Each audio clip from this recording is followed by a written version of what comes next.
A woman is the full circle because she possesses the power to create, to nurture, to transform.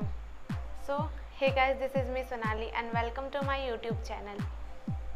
Women empowerment, महिला सशक्तिकरण।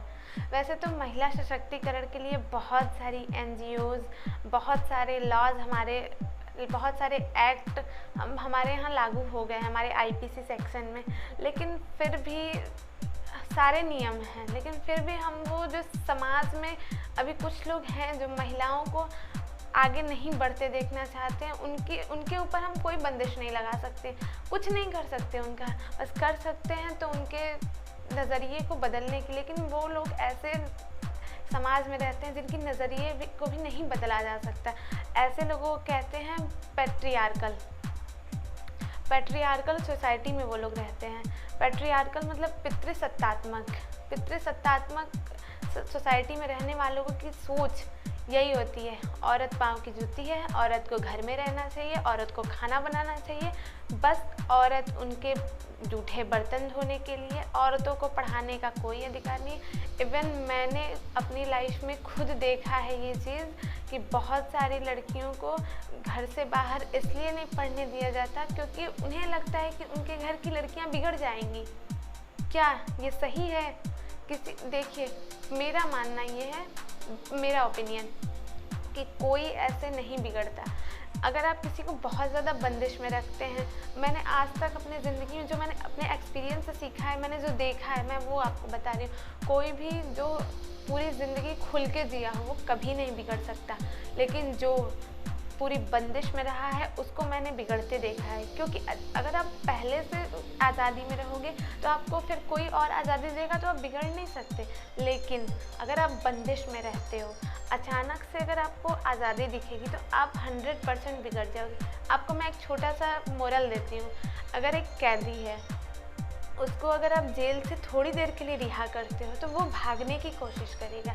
क्यों? क्योंकि वो बंदिश में रहा है। और अगर कोई ऐसे नॉर्मल जो बाहर रहता है उसको बाहर भेजोगे तो वो बाहर जाके आ जाएगा, क्योंकि वो पहले से आज़ादी में रह चुका है। तो बस यही अंतर होता है। और बहुत सारे लोगों को मैंने देखा है, लड़कियां हैं, पढ़ के क्या करेंगी। हमारा समाज आज इतना आगे निकल चुका है कि औरतें और लड़के, मर्द और महिलाएं, ये दोनों एक दूसरे से कंधा मिला के चल रहे हैं। लेकिन फिर भी हमारे समाज में ऐसे लोग हैं जो कि औरतों को पढ़ने नहीं देना चाहते। औरतों का पढ़ना उनके लिए गुनाह है। औरतें बंद कमरे में रहें, औरतें किसी मर्द के सामने निकले नहीं। क्या है ये पितृसत्तात्मक सोच से बाहर आइए। हमें इस सोच से बाहर निकलने की ज़रूरत है।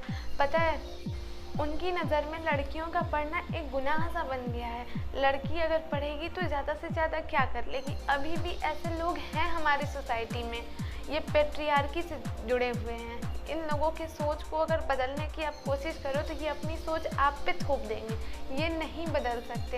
इवन मैंने अपनी लाइफ में बहुत से लोगों को ऐसा देखा है। लोग यही कहते हैं, लड़की है, पढ़ के क्या करेगी, जाना तो दूसरे के घर है।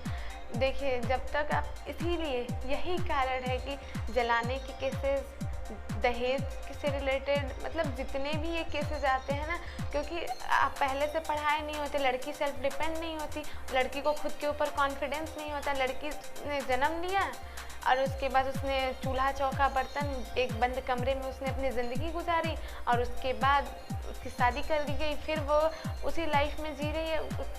घुटन होता है। अभी कोरोना में ही देख लेते हैं, जब आप खुद 10 दिन घर में रहें तब आपको समझ में आया कि घर की औरतें कैसे रहती थी। सोचिए, वो घर की औरतें 365 दिन उसी घर में रहती हैं, तो वो कैसे जीती होंगी। कुछ औरतें खुली आज़ादी में जीती, मैं सबकी बात नहीं कर रही, लेकिन कुछ औरतें उसी बंदिश में ही अपनी ज़िंदगी जीती हैं, तो वो कैसे जीती होंगी। ये बात है 1847 की, जब एक पहली भारत की महिला एजुकेटर, जिनका नाम आप लोगों ने सुना होगा, सावित्रीबाई फुले, ये पहली महिला एजुकेटर थी जिन्होंने ब्रिटिश काल के टाइम पे खुद को शिक्षित करने का ये प्रण लिया था। इनका देख, वो कहते हैं ना, जब आप कोई अच्छे काम करते हो तो आपको फॉलो करने के लिए बहुत लोग आपके साथ आते हैं। तो इनको फॉलो करने के लिए आई इंदिरा गांधी, सरोजनी नायडू और इनका साथ देने के लिए आए ईश्वर चंद्र विद्यासागर, राजा राम मोहन राय और इनके हस्बैंड ज्योतिबा फुले जी, जिन्होंने इनके साथ कंधे से कंधा मिलाकर इनके हौसले को और इनके आवाज़ को बुलंद किया। वुमेन एम्पावरमेंट को as a term United Nation ने 3rd वर्ल्ड कॉन्फ्रेंस में, जो कि 1853 में की, उसमें इंट्रोड्यूस कराया। यूनाइटेड नेशन की एक ऑर्गेनाइजेशन है, that is United nation development fund, जो कि वुमेन एम्पावरमेंट के लिए काम करता है। Educate a man, you can educate a individual, you can educate a women and you can educate the entire family. वो कहते हैं ना, आपके घर की औरत अगर पढ़ी लिखी हो तो आपका आने वाला जो परिवार होगा वो न चाहते हुए भी एजुकेटेड होगा, क्योंकि अगर आपके घर की औरत एजुकेटेड होगी तो वो आपको अच्छी बातें बताएगी, आपको फ्यूचर की बातें बताएगी। और एजुकेशन के साथ साथ बहुत कुछ ज़रूरी है, सिर्फ एजुकेशन ही नहीं ज़रूरी है, एजुकेशन के साथ साथ life skills, values, vision, life purpose, aim, goal. Actually मैंने बहुत लोगों को ये चीज़ देखा है, मैं सिर्फ वुमेन एम्पावरमेंट पे ही नहीं कह रही हूँ, मैं बहुत लोगों के घर में देखी। तो आप अपने, हो सकता है कि आप उनको पढ़ाना चाहते, इंजीनियरिंग कराना चाहते हो, उनका मन हो मेडिकल लाइन में जाने का, हो सकता है आप उन्हें मेडिकल कराना चाहते हो, उनका मन हो इंजीनियरिंग में जाने का। तो आप अपने बच्चों के पहले विज़न को जाने कि वो करना क्या चाहते हैं, उसके बाद ही आप कोई डिसीज़न लीजिए। हो सकता है वो अपने मन से जो करें उसमें ही आगे जाएं, ज़रूरी नहीं है कि वो आपके दबाव में आके पढ़ाई करें। पढ़ाई कभी दबाव में आके नहीं होती, या कोई भी काम दबाव में आके नहीं होता। हर चीज़ के लिए एक जुनून होता है। अगर मुझे डॉक्टर बनना है तो मेरे अंदर वो डॉक्टर वाला जुनून होगा, मेरे दिमाग में जो ख्वाब आ रहे होंगे, मैंने जो सोचा होगा वो डॉक्टर बनने के लिए सोचा होगा, वो फिर इंजीनियरिंग टर्न में जाने के लिए मैंने नहीं सोचा होगा। तो ये चीज़ों से आप लोग बचें।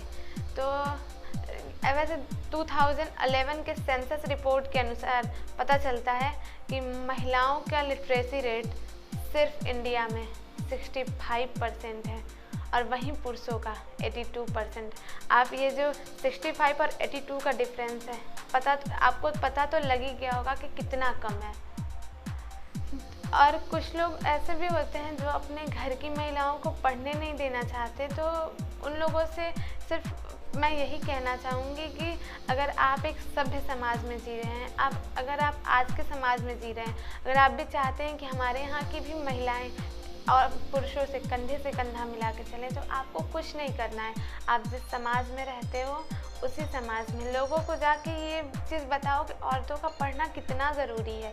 अगर एक मर्द का पढ़ना ज़रूरी है तो औरत का भी पढ़ना ज़रूरी है, क्योंकि अगर जब तक औरतें सेल्फ डिपेंड नहीं होंगी उनको ऐसे ही दबाया जाएगा, और अगर वो सेल्फ डिपेंड होंगी तो वो किसी से दब के नहीं रहेंगी। अब ये बात नहीं है कि आप पढ़ ली तो आप अपने घमंड में होगी, घमंड अलग की बात है, एजुकेशन अलग की बात है। तो ये चीज़ें आप कर सकते हैं कि आप अपने आसपास में अवेयरनेस फैलाएं कि अगर आपके आसपास में कोई लड़कियों को पढ़ने के लिए पाबंदी लगा रहा है तो आप उनको समझा सकते हैं कि आप ऐसा न करें, क्योंकि अगर आप ऐसा करते हैं तो आपकी आने वाली पीढ़ी न चाहते हुए हो सकता है आपकी लड़की की ज़िंदगी बर्बाद हो जाए, क्योंकि लड़की की ज़िंदगी कहीं ना कहीं पढ़ाई पे डिपेंडेंट होती है। क्योंकि अगर आप पढ़ाई कर अच्छे से एजुकेटेड होंगे तो आप सेल्फ डिपेंडेंट होंगे, अगर सेल्फ डिपेंडेंट होंगे तो आपके अंदर कॉन्फिडेंस होगा, अगर आपके अंदर कॉन्फिडेंस होगा तो आप किसी भी चीज़ का डट के सामना करेंगे, और डट के सामना करने के लिए हिम्मत चाहिए होता है, और हिम्मत तभी आएगा जब हम बाहर निकल के पढ़ाई करेंगे। ज़रूरी नहीं है बाहर निकलना, आप घर में भी रह के पढ़ सकते हो, लेकिन हमें एजुकेटेड होना होगा। ये जो 65 और 82 का ये जो रेशियो है ना, हमें कहीं ना कहीं ला के एक समय में ऐसा लाना है कि हमें बराबर में कर देना चाहिए, दोनों 82 हो जाए। तो ये लिटरेसी रेट मुझे उम्मीद है कि आने वाले समय में जिस तरह से हमारा समाज आगे बढ़ रहा है, उस तरीके से ये लगता है कि आने वाले समय में कहीं ना कहीं हमारा लिटरेसी रेट बराबर हो जाएगा। बराबर हो, आगे पीछे कोई ना हो, क्योंकि अगर औरत ही सिर्फ आगे होगी तो मर्द भी मतलब पीछे उनको नहीं किया जा सकता, क्योंकि कहीं ना कहीं वो जो होता है ना, आदमी और औरत एक गाड़ी के दो पहिए, दोनों को एक साथ बैलेंस बना के चलना होता है। अब हमारे सोसाइटी में कुछ सो कॉल्ड फेमिनिज्म है जो औरत होने का या फेमिनिज्म का कुछ ज़्यादा ही झंडा गाड़ती हैं। जैसे कुछ भी हुआ, कहीं लड़ाई झगड़े में, मैं औरत हूँ, मैं कुछ भी कर सकती हूँ। भाई तुम औरत हो, लेकिन इसका गलत फ़ायदा ना उठाओ। तुम औरत हो तो उसका सही फ़ायदा उठाओ, ताकि किसी को भी ये जो वुमेन एम्पावरमेंट की बात है उस पर शर्मिंदगी महसूस ना। मैंने बहुत लोगों को ऐसे देखा है कि जो वुमेन एम्पावरमेंट के ऊपर या फेमिनिज्म का झूठा झंडा गाड़ते हैं, जो अपने औरत होने का कुछ ज़्यादा ही मतलब वो करेंगे कि मैं औरत हूँ, मैं कुछ भी कर सकती हूँ, मैं तुम्हारे खिलाफ FIR कर सकती हूँ, मैं तुम्हारे खिलाफ पुलिस केस फाइल कर सकती हूँ, मैं कुछ भी कर सकती हूँ। तो ये चीज़ गलत है। औरत होने का मतलब ये नहीं कि हम मर्द को दबा दें। औरत होने का मतलब ये है कि हम मर्द और औरत दोनों एक दूसरे के साथ समानता से बैलेंस बना के चलें, क्योंकि अगर आप औरत हैं तो वो मर्द हैं, दोनों को बैलेंस बना के चलना ही होगा। और हाँ, लास्ट में मैं एक ही बात कहूँगी, डू नॉट जज any woman by the choice she makes her life, respect her, try to support her. अगर आप किसी औरत को सपोर्ट करते हैं तो फिर उसके बाद आप कहीं ना कहीं वुमेन एम्पावरमेंट के साथ हैं। अब ज़रूरी नहीं कि किसी NGO से जुड़ के या किसी वो ऑर्गेनाइजेशन से जुड़े, ज़रूरी नहीं है। आप अपने आसपास में, आप अपनी सोसाइटी को एक बेटर सोसाइटी बनाने की कोशिश कर सकते हैं। तो आज से ही शुरू कर दीजिए। और अगर आपको ये लाइंस अच्छी लगी हो तो प्लीज़ मेरे चैनल को लाइक, सब्सक्राइब और शेयर ज़रूर करिएगा। और मिलते हैं फिर वीडियोज़ में, तब तक के लिए bye, see you and Mahadev.